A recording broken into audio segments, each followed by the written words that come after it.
Ang taunang Reggie Padua Cup ay inorganisa ng UP Triskelion Alumni Association Incorporated at ng isang consulting corporation na may layuning makalikom ng pondo para sa National Children's Hospital.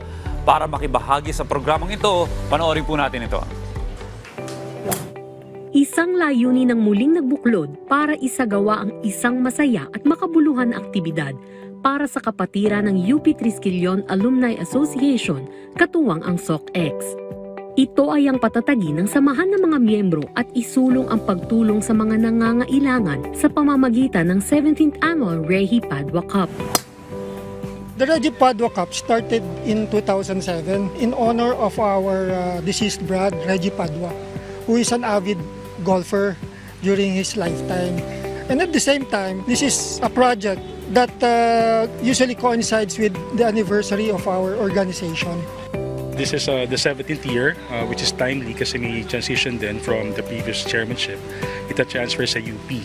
UPTAI, Triskelion Alumni Incorporated, ang pag-handle ng Reggie Padua moving forward. So this is an opportune time to come back home in Aguinaldo where it all started.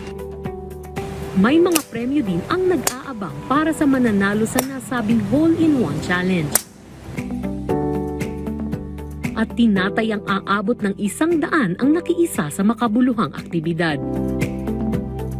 This year's tournament will not only celebrate our anniversary, but to generate funds to support our humanitarian and socio-civic projects like yung yearly donation namin sa National Children's Hospital. We'll see you next year. But again, this is with support to our advocacies, the National Children's Hospital, and we entice each and every one of you to participate in the coming years.